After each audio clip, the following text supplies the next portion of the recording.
देखिए आपका सीआरपीसी शुरू किया गया था, इसमें आपका क्वेश्चन वाइज शुरू किया गया था। देखिए आपका क्वेश्चन बना भी है, मेंस में लगातार बनता है और प्रयास करिए कि भाई इसको याद किया जाए। देखिए आपका लिखवा जाएगा अब सोमवार मंगलवार को। हाँ हाँ, आपका ये खत्म हो जाए, कम से कम एक दो क्वेश्चन बस, 44 तक। देखिए आपका ये हम बता रहे थे क्वेश्चन, फिर एक बार कंसेप्ट बनाइए। अगर ये क्वेश्चन पुलिस एक्ट में आता है कि पुलिस कब वारंट के बिना और मजिस्ट्रेट के आदेश के बिना किसी व्यक्ति को गिरफ्तार कर सकती हैं, तब आपका सीआरपीसी नहीं लिखना है।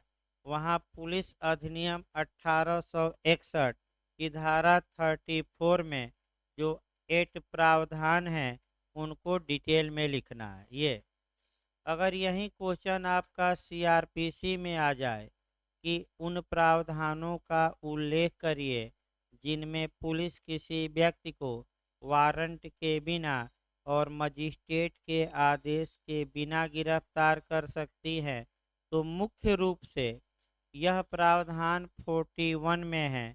लेकिन 41 के अलावा भी कई धाराएं ऐसी हैं जहां की कुछ प्रावधान ऐसे हैं जहां की पुलिस किसी व्यक्ति को वारंट के बिना गिरफ्तार कर सकती है, और पिछले लेक्चर में उनको सबको कोरिलेट किया गया। आपका दो दो लाइन ही सही, बैठिए भाई,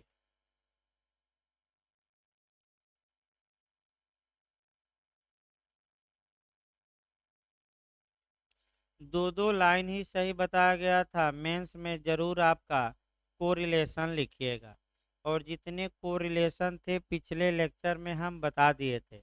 और आपका जो मुख्य रूप से दिया गया है 41 में, उसको हम शुरू किए थे। देखिए आपका 41 सेक्शन, पुलिस वारंट के बिना कब गिरफ्तार कर सकेगी।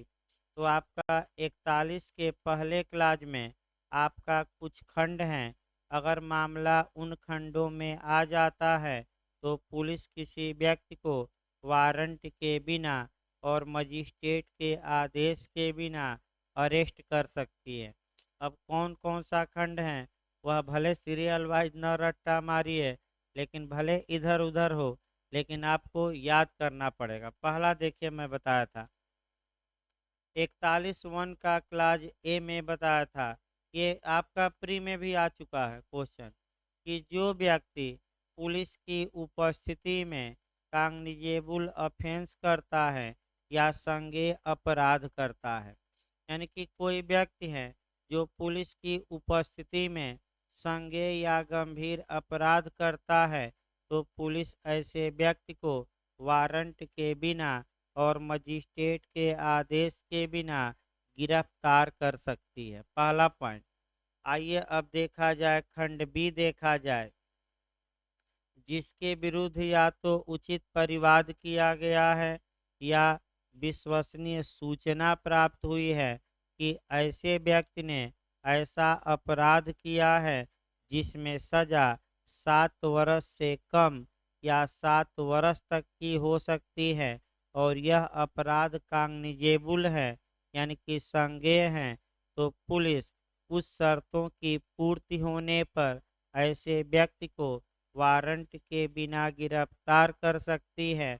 और शर्तों की पूर्ति न हो तो गिरफ्तार करने से क्या कर सकती है, इनका इसका नियम भी बताया गया था। और आपका यानी कि कुछ पुलिस को बेस दिखाना पड़ेगा, यानी कि कुल मिलाकर अगर किसी व्यक्ति ने अपराध किया, ऐसा अपराध किया है जिसमें सजा 7 वर्ष या उससे कम की है, तो ऐसी दशा में पुलिस कुछ कारण दिखाकर ही ऐसे व्यक्ति को गिरफ्तार कर सकती है। दो तीन कारण सामान्य देखिए कि हजूर ये आगे भी अपराध कर बैठेगा, साक्ष्य मिटा देगा, साक्षियों को धमका देगा, साक्ष्य को नष्ट कर देगा, न्यायालय में हाजिर ही नहीं होगा, अतः वारंट के बिना गिरफ्तार करना क्या है, आवश्यक। तो चार कारण तो हमने बता ही दिया। इसके बाद आ जाइए आपका आपका देखा जाए खंड आपका धारा 41 का खंड आपका बी सी यानी कि ख ग जो ख ग खंड हैं या 41 वन का जो बी सी खंड है वह ये बताता है आपका बी नहीं बी ए है भाई यानी कि ख क वो गलती हो गई सुधार कर लीजिए देखिए उसमें ख क इंग्लिश में बी ए कहा जाता है। इसमें वही आपका है कि अगर किसी व्यक्ति ने अपराध किया है और ऐसा अपराध किया है जिसमें दंड या तो मृत्यु दंड हो या आजीवन कारावास या 7 वर्ष से अधिक का कारावास, तो पुलिस बिना कारण दिखाते हुए ऐसे व्यक्ति को वारंट के बिना गिरफ्तार कर सकती है। कोई कारण दिखाने की आवश्यकता नहीं है।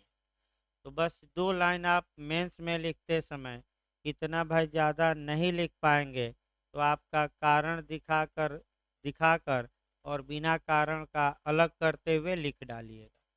तो आपका बी ए भी हो गया। अब आइए सी देखा जाए।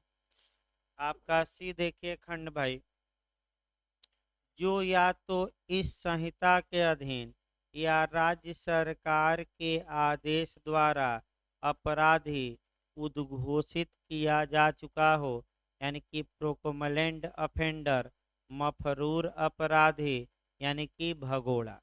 तो आपका पुलिस एक्ट में भी बताया गया, आपका वहां से भी पूछा जाता है, बताइए तो भगोड़े अपराधियों को कितने वर्गों में बांटा गया है पुलिस एक्ट में? 2। भगोड़े अपराधियों को 2 वर्गों में बांटा गया है। फिर क्वेश्चन आता है कि भगोड़ा या फरार या मफरूर या उद्घोषित अपराधी किसे कहा जाएगा? तो जिसके खिलाफ सीआरपीसी की किस धारा के तहत फरारी की उद्घोषणा हुई हो? 82। किस धारा के तहत? 82।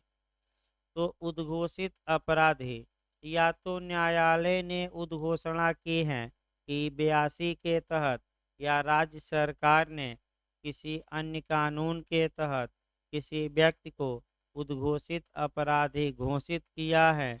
ऐसी दशा में पुलिस को एक शक्ति मिलेगी कि ऐसे उद्घोषित अपराधी को वारंट के बिना और मजिस्ट्रेट के आदेश के बिना क्या कर ले? गिरफ्तार। तो तीसरा कौन हो गया? मफरूर अपराधी या भगोड़ा या फरार या उद्घोषित। अगला देखिए डी देखिए, जिसके कब्जे में यानी कि पजेशन में कोई ऐसी चीज पाई जाती है जिसके चुराई हुई संपत्ति होने का उचित रूप से संदेह किया जा सकता है और जिस पर ऐसी चीज के बारे में अपराध करने का उचित रूप से संदेह किया जा सकता है।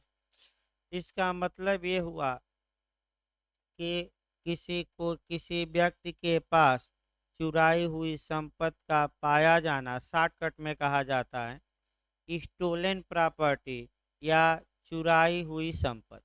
अब इसके लिए आपका 2-3 एंगल से देखना है। पहला हम देखेंगे कि जो स्टोलन प्रॉपर्टी होती है, चुराई हुई संपत्ति होती है, कौन सी संपत्ति चुराई हुई संपत्ति कही जाएगी, इसका उल्लेख सीआरपीसी में न करके आईपीसी में किया गया है। आईपीसी की धारा 410 में 410 में उन संपत्तियों का उल्लेख है यानी कि उन अपराधों का उल्लेख है, संपत्तियों नहीं भाई। फिर हम वाक्य फिर एक बार इसको देखिए। आईपीसी की धारा 410 में उन अपराधों का उल्लेख किया गया है जिन अपराधों के द्वारा प्राप्त की गई संपत्ति को ही चुराई हुई संपत्ति या स्टोलन प्रॉपर्टी कहेंगे। चुराई हुई संपत्ति के बारे में आपका कई नियम है, पहले 2-3 नियम समझिए एक्स्ट्रा जाकर। अगर कोई व्यक्ति ये जानते हुए कि यह चुराई संपत्ति है अपने पास रखता है तो वह दंड का भागी होगा। आईपीसी की धारा 411 में यानी कि एक सेक्शन आगे बढ़ जाना है, चुराई हुई संपत्ति के लिए क्या दिलवा देना है दंड।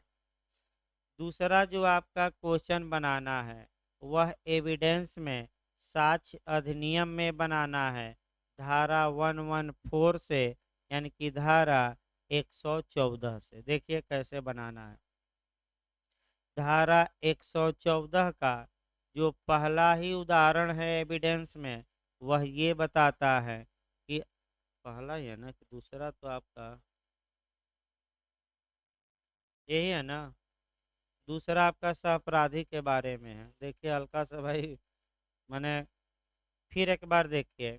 अगर किसी व्यक्ति के पास चोरी अगर चोरी के बाद यानी कि अगर किसी व्यक्ति के पास चुराया हुआ सामान पाया जाता है, चोरी के तुरंत पश्चात पाया जाता है कुछ समय बाद, तो न्यायालय ये अनुमान लगा सकेगा, ये कल्पना कर सकेगा कि या तो यह व्यक्ति चोर है, मैंने चोरी किया है, या चुराई हुई संपत्ति जानते हुए यह पाया है।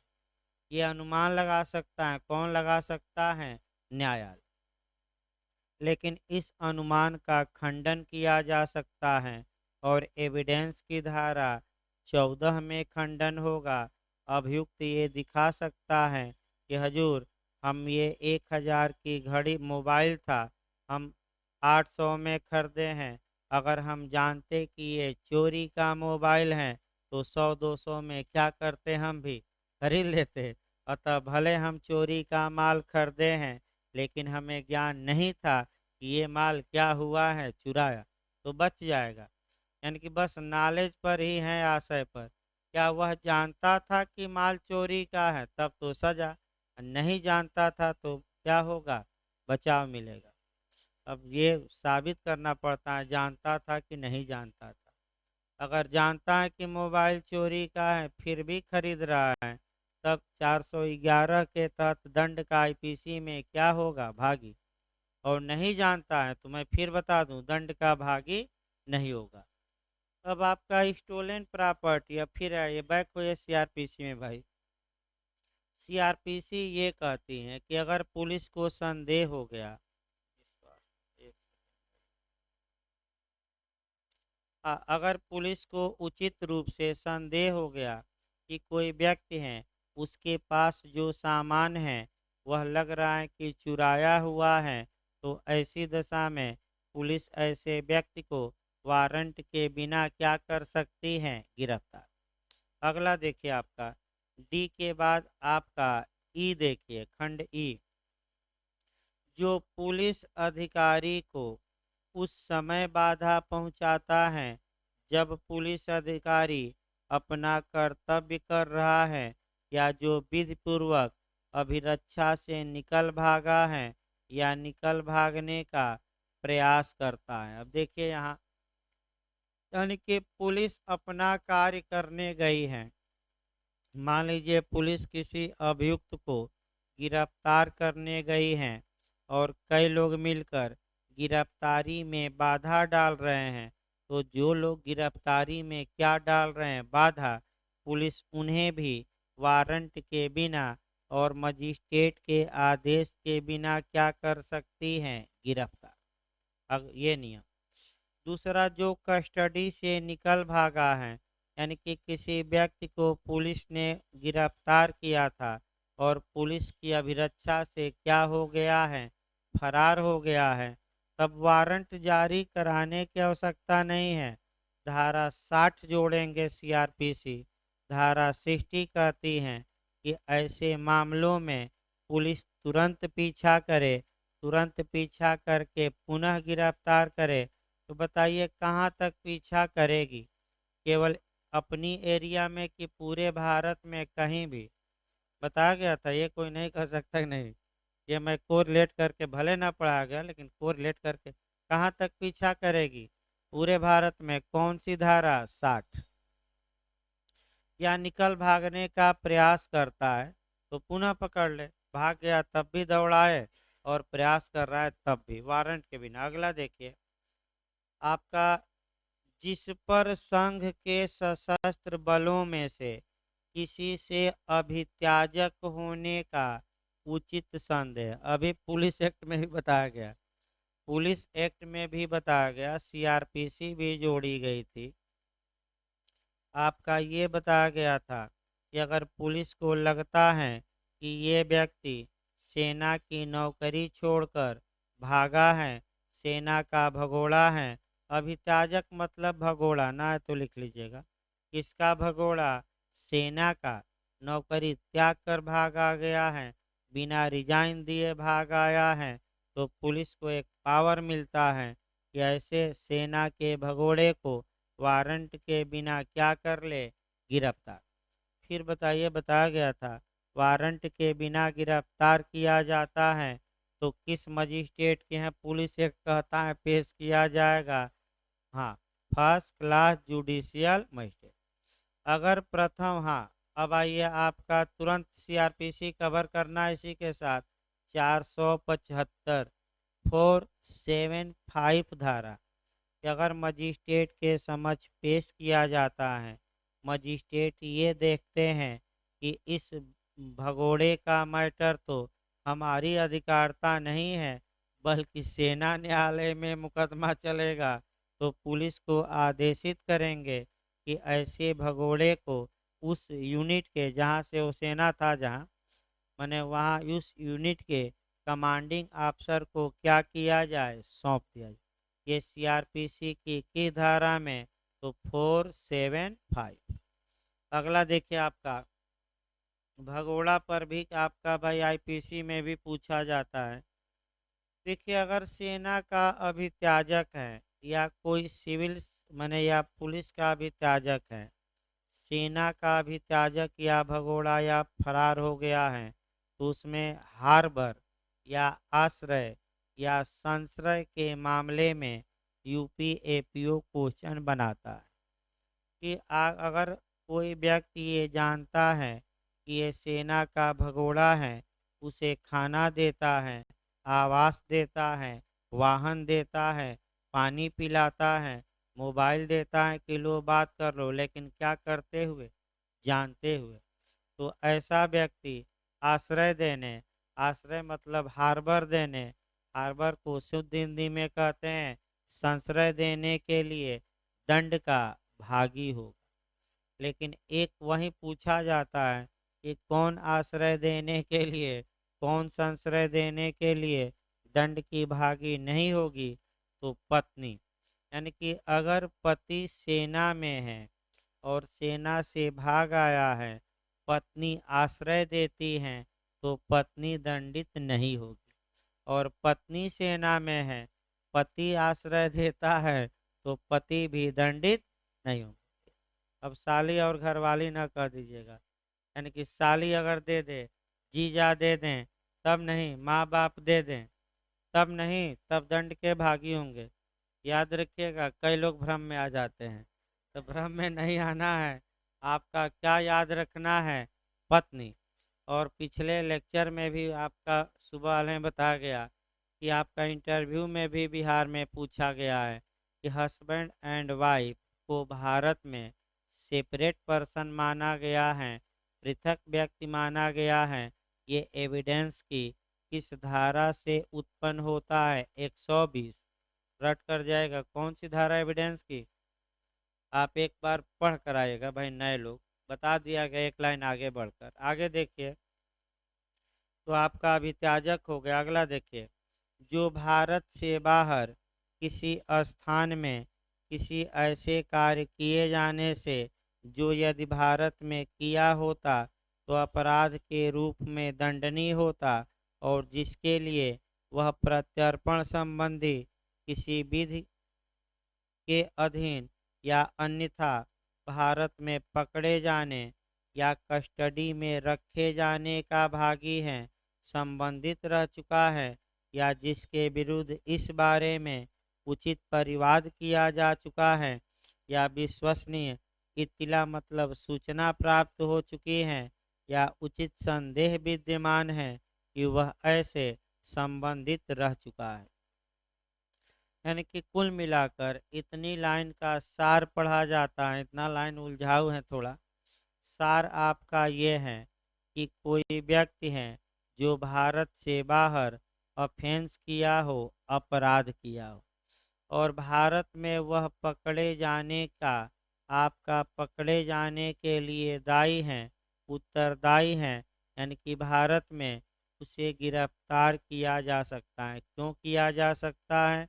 क्योंकि या तो उसे कस्टडी में रखना है भारत में, या भारत में ही मुकदमा चलाना है, या एक्स्ट्राडिशन, एक्स्ट्राडिशन मतलब प्रत्यर्पण करना है, यानी कि भारत में पकड़ा जाएगा और जिस देश का रहेगा वहाँ क्या किया जाएगा, भेजा जाएगा। प्रत्यर्पण समझ रहे हैं कि नहीं?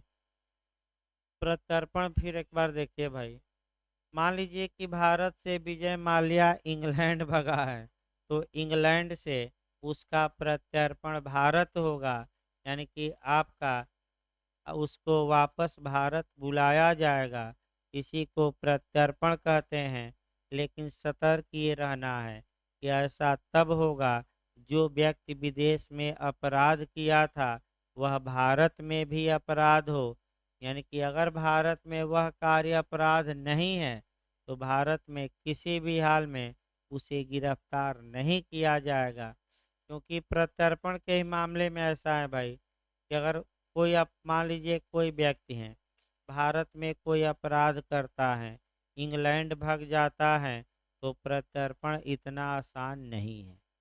पहला ये नियम है कि आपका प्रत्यर्पण के लिए वह कार्य भारत में ही केवल अपराध न हो, बल्कि विदेश में यानी कि इंग्लैंड में भी क्या होना चाहिए, अपराध। अगर वह कार्य इंग्लैंड में अपराध नहीं है तो इंग्लैंड प्रत्यर्पण करने से क्या कर सकता है, डिनाई। दूसरा आपका ये भी है कि जब प्रत्यर्पण किया जाएगा तो वहाँ कंडीशन लगाई जाएगी और आपका पेश करना पड़ेगा सरकार सीबीआई को कि हम प्रत्यर्पित करा रहे हैं, इन इन मामलों में ही इन पर मुकदमा चलेगा। और अगर वहाँ की सरकार कहे तो ये लिखना पड़ेगा कि हम मृत्यु दंड इनको क्या करेंगे, नहीं देंगे। भाई क्या उपाय है? मान लीजिए कि न्यायालय ने तो भारत में आया और ऐसा अपराध किया था जिसमें फांसी की सजा थी, न्यायालय ने फांसी की सजा दे दी और सरकार ने तो वादा किया है कि हम इसको मृत्युदंड नहीं देंगे। तो अनुच्छेद 72 पावर रखता है कि राष्ट्रपति बाद में क्या कर दें, क्षमादान कर दें। अब समस्या ये आई कि आखिर कौन सी वह कंडीशन है जहां कोई व्यक्ति भारत से बाहर ऑफेंस किया है और भारत में उसके खिलाफ मुकदमा चल सकता है।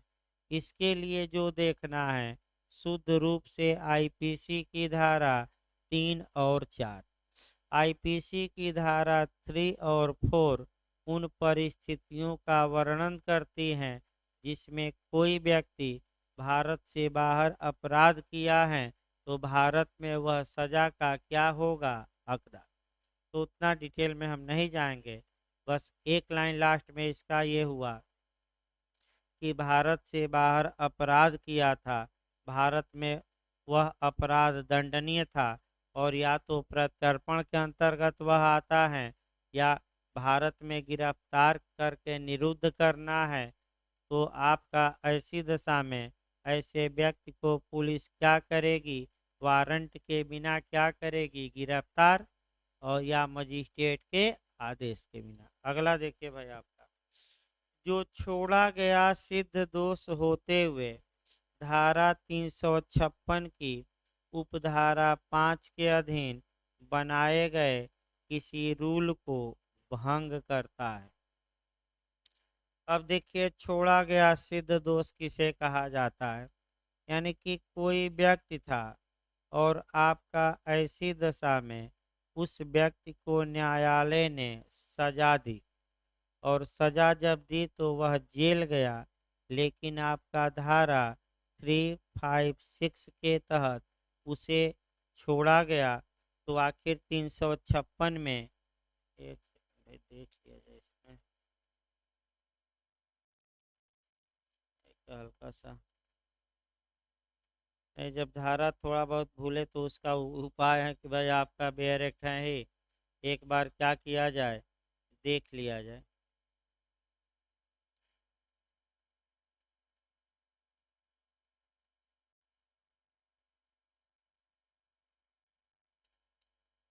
देखिए, आपका पूर्वतन सिद्ध दोष अपराधी को अपने पते की सूचना देने का आदेश 356 में। देखिए, पहले पहले 356 देखिए, आपका एमपी में एक बार पूछा भी गया है। अगर कोई व्यक्ति आपका कुछ अपराधों के लिए सजा पाया है तो न्यायालय चाहे तो ये कह सकता है कि तुम सजा भुगतने के बाद जहाँ भी रहना, अपने पते की सूचना। अब कितने साल तक, वहीं समय प्री में पूछा जाता है, 5 साल तक खाने को देते रहना कि तुम कहाँ रह रहे हो। तो नियम बनाया जाता है इसके लिए। और अगर आपका अपराधी छोड़ा गया और इस नियम का क्या किया है, उल्लंघन, सूचना ही नहीं दे रहा है, तो ऐसी दशा में पुलिस क्या करेगी? ऐसे व्यक्ति को वारंट के बिना क्या कर सकती है? गिरफ्तार। यानी कि कितना साल, वो समय पूछा जाता है आपका कि जेल से छूटा है उसके बाद कितने साल तक पते की सूचना दे? 5 साल, ये प्री में आता है। अगला देखिए, आपका जिसकी गिरफ्तारी के लिए किसी अन्य पुलिस अधिकारी से लिखित या मौखिक आपका अध्यपेक्षा यानी कि आशा प्राप्त हो चुकी है। इसका मतलब ये हुआ कि किसी अन्य पुलिस अधिकारी से ये सूचना मिली है, आशा उससे की गई है कि मौखिक की गई हो या लिखित की गई हो कि यह व्यक्ति आपके इलाके में है और यह वारंट के बिना गिरफ्तार हम कर सकते हैं, आपके इलाके में है, आप ही इसे वारंट के बिना क्या कर लीजिए? गिरफ्तार। एक उदाहरण देखिए, मान लीजिए ये एक व्यक्ति हैं और वह प्रयागराज में अपराध किया और दिल्ली भाग गया। ज़्यादा लोग दिल्ली ही भागते हैं क्योंकि वहाँ संसद है, नेता परेता है और अपराधियों को क्या देते हैं? संरक्षण। तो जितने पकड़े जाते हैं, आपका कहाँ पकड़े जाते हैं? दिल्ली में, क्योंकि कम से कम इनकाउंटर से क्या होंगे? बच जाएंगे। यूपी में कब बाबा जी ठुकवा दें, कोई भरोसा नहीं। तो चाहे जो भी देखिए, बड़े बड़े अपराधी कहाँ पकड़े गए हैं यूपी के?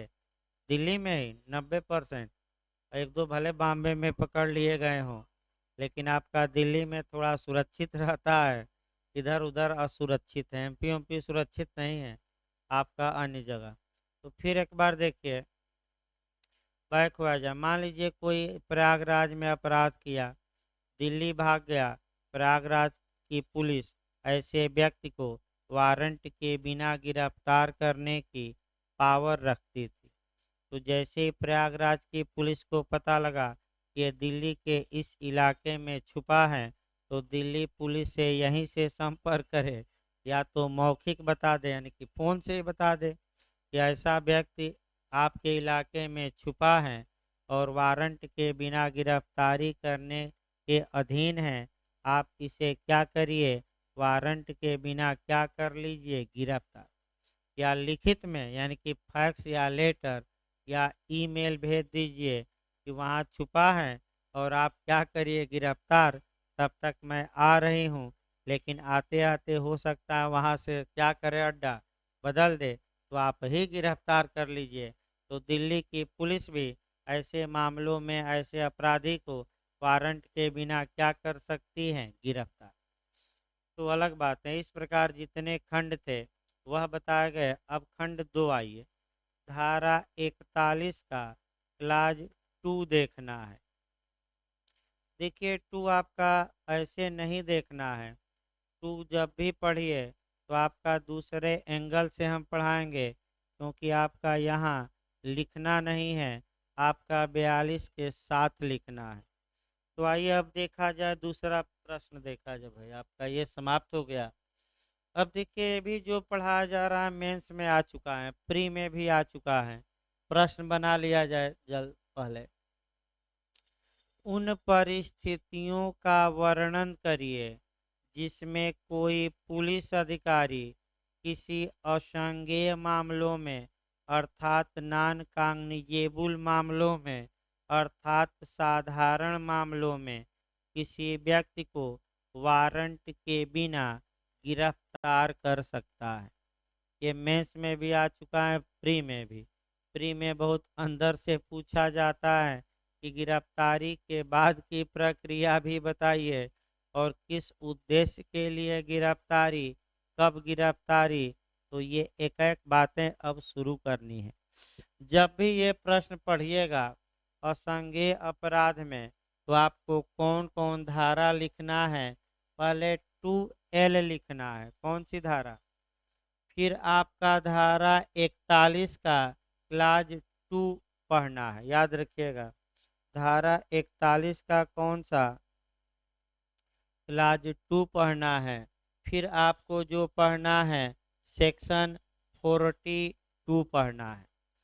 यानी कि फिर एक बार बताया जाए, जब भी आप इन धाराओं को आपका पढ़िए, यानी कि असंज्ञेय मामलों में पुलिस कब किसी व्यक्ति को अरेस्ट कर सकती है, जब भी ये क्वेश्चन आप पढ़िए,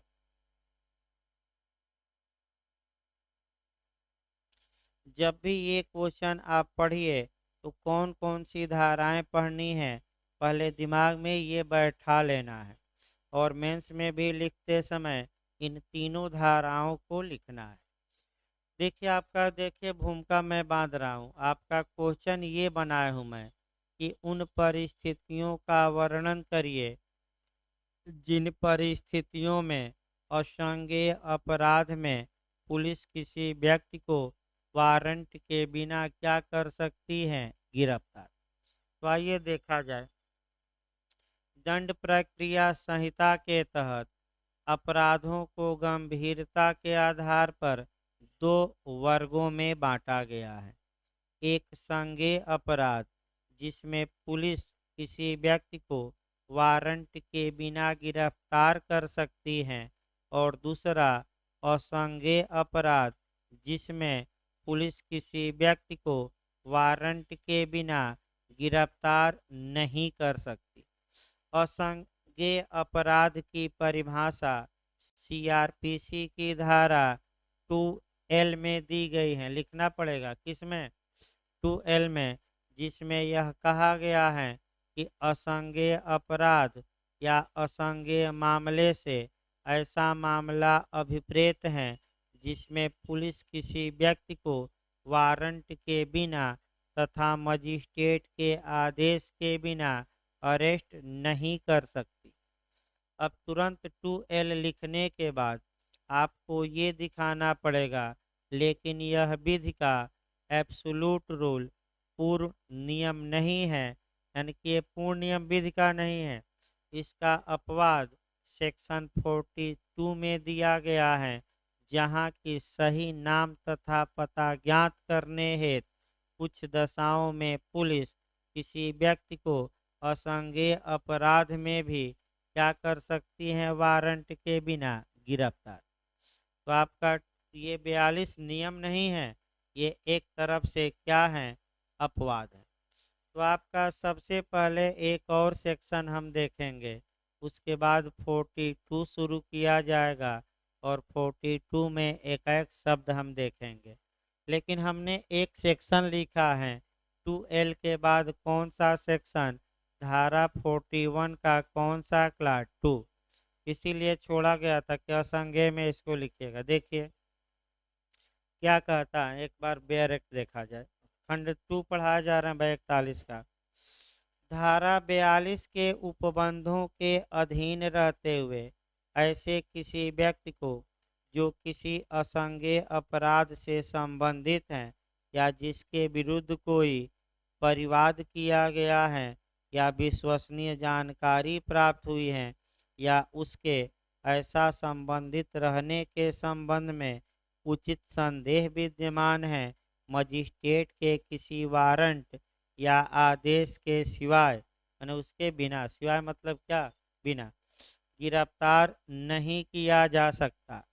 इसका मतलब ये हुआ, दो भागों में इसको बांटिए।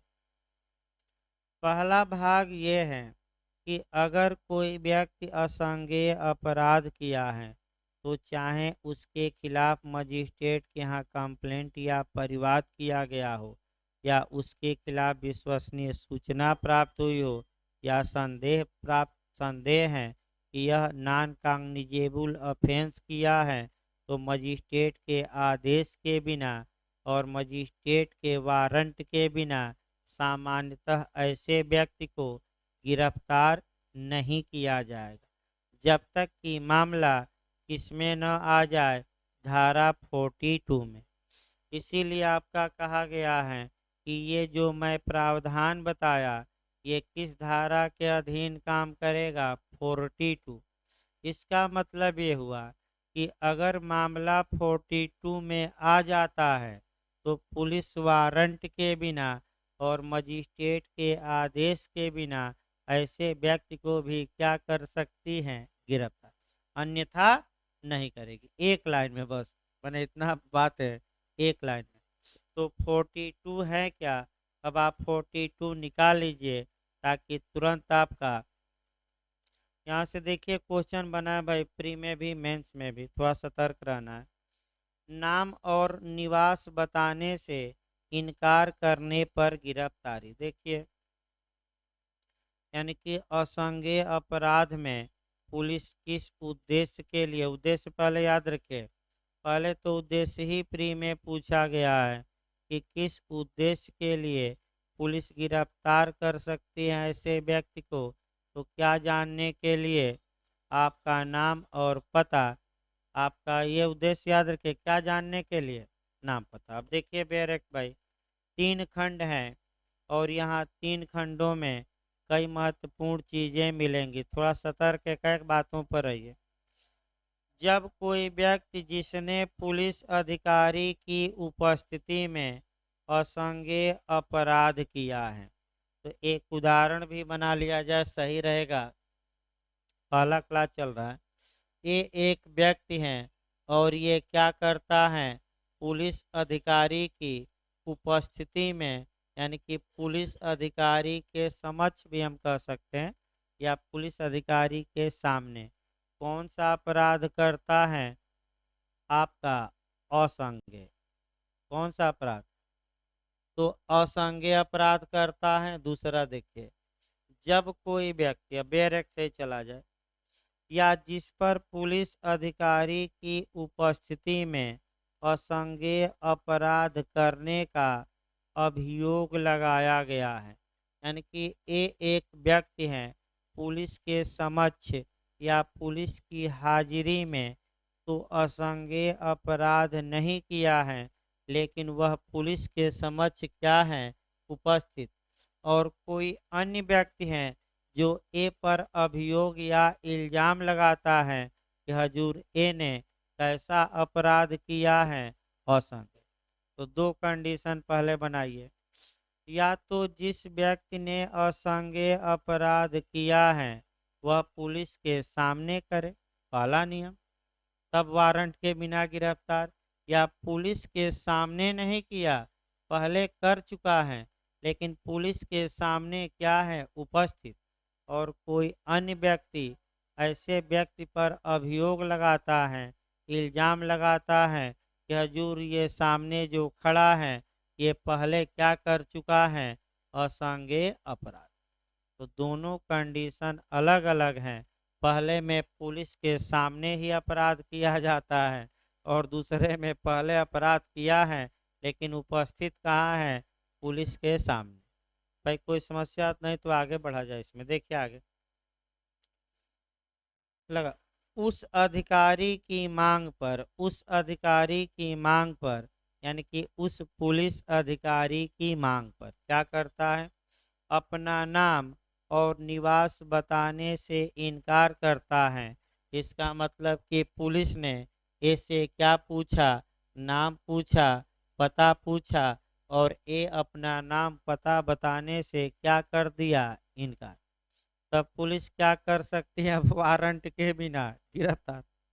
तो पहला नियम कब आया कि उद्देश्य क्या है, इस धारा का मेन पर्पज गिरफ्तार करना नहीं बल्कि अभियुक्त का सत्य सत्य नाम और पता निश्चित करना है। अगला देखिए सब, नाम पता बताने से इनकार करता है या ऐसा नाम या निवास बताता है जिसके बारे में उस अधिकारी को यह विश्वास करने का कारण है कि वह मिथ्या है।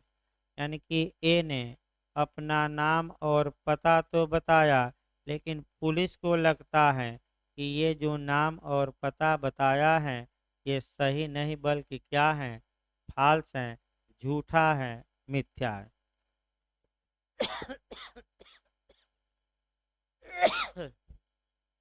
अगला शब्द भाई देखिए, तब वह ऐसे अधिकारी द्वारा, ऐसे अधिकारी माने किस अधिकारी द्वारा, पुलिस अधिकारी द्वारा इसलिए गिरफ्तार किया जा सकता है, यही उद्देश्य है। किस लिए गिरफ्तारी, उद्देश्य क्या है, ये अंडरलाइन करिए कई बार। इसलिए गिरफ्तार किया जा सकता है कि उसका नाम और निवास अभी निश्चित किया जा सके, यानी कि सही सही नाम और पता क्या किया जा सके, ज्ञात। तो गिरफ्तारी का उद्देश्य क्या है, सही नाम तथा पता अभिनिश्चित करना। आप कोई समस्या हो तो बताइए, नहीं तो अगला खंड बढ़ा जाए भाई। खंड 2 देखिए, जब ऐसे व्यक्ति का सही नाम और निवास अभिनिश्चित कर लिया जाता है तब वह प्रतिभुओं सहित यानी कि गारंटर सहित या रहित यानी कि बिना गारंटर के वह बंद पत्र निष्पादित करने पर यानी कि बांड भर दे छोड़ दिया जाएगा कि यदि उससे मजिस्ट्रेट के समक्ष हाजिर होने की अपेक्षा की गई है तो वह मजिस्ट्रेट के समक्ष क्या होगा, हाजिर। यानी कि अगर एक को गिरफ्तार किया गया, सही नाम पता बता दिया तो ए से बांड भरवाया जाएगा, या तो गारंटर के साथ या बिना गारंटर के। यानी कि लाओ कुछ अपना जिम्मेदारी वाले व्यक्ति भी जो तुम्हारी क्या लें जिम्मेदारी, और छोड़ दिया जाएगा, लेकिन शर्त लगाकर बांड में कि अगर मजिस्ट्रेट तुम्हें बुलाते हैं तो तुम मजिस्ट्रेट के सामने क्या होगे, उपस्थित। ऐसे नहीं छोड़ा जाता। परंतु यदि ऐसा व्यक्ति भारत में निवासी नहीं है तो वह बंद पत्र भारत में निवासी प्रतिभू या प्रतिभुओं द्वारा प्रतिभूत किया जाएगा। यानी कि अगर ऐसा व्यक्ति विदेशी है, भारत में गिरफ्तार किया गया है तो उसकी गारंटी कौन लेंगे, कोई विदेशी व्यक्ति लेगा कि कोई भारत का व्यक्ति, भारत का। जमानतदार कौन बनेंगे, भारत के, विदेशी नहीं। तीसरा खंड देखिए, आपका 24 घंटे का नियम बताता है, बहुत अच्छे से इसको भी देखना है। आपका 24 घंटे का मैं नियम कई जगह बताया था, और आपका 42 के क्लाज 3 में 24 घंटे का नियम है।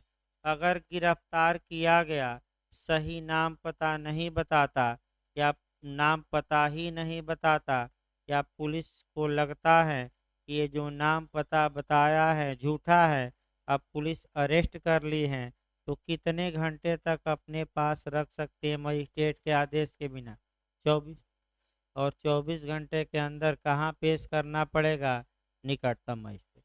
तो कौन सा खंड है कि पेश करिए, आपका 42 का कौन सा खंड है, 3। भाई नाम पता सही बता दे, आपको विश्वास हो तो बांड भरवा के छोड़ दीजिए। अगर विश्वास है या नहीं बताता है तो 24 घंटे तो अधिक तो रख नहीं सकते, तो 24 घंटे के अंदर आप कहाँ पेश करिए, मजिस्ट्रेट। तो आपका ये पूछा जाता है क्वेश्चन लास्ट में एक लाइन कि असंज्ञेय अपराध में गिरफ्तारी कब की जाएगी, गिरफ्तारी के बाद की प्रक्रिया क्या होगी। तो भाई नाम पता पूछा जाएगा, बता दिया तो ठीक, नहीं बताया तो 24 घंटे में कहाँ पेश करिए। तो यही प्रक्रिया अपने आप भी तो रखिए, ये नहीं कि बेरेक की भाषा ही। भाई अपने दिमाग में इतनी बैठाए रहे कि नहीं आएगा तो हम अपनी भाषा में भी क्या करेंगे कुछ। तो कल आपका भाई केवल पुलिस एक्ट शाम को चलेगा, और परसों से आपका मैंने सोमवार से सीआरपीसी पहले चलेगी, पुलिस एक्ट बाद में चलेगा। तो जो लोग सीआरपीसी पढ़ते हैं, मैंने केवल सीआरपीसी के लिए, वह आपका पहले आएंगे, 4:45 बजे तक आ जाएंगे। वैसे 4:30 बजे क्लास है, लेकिन लेट ही हो जाता है 10-15 मिनट। तो सोमवार से आपका शेड्यूल चेंज होगा। कल केवल और केवल पुलिस एक्ट चलेगा, ताकि पैरा क्या किया जाए,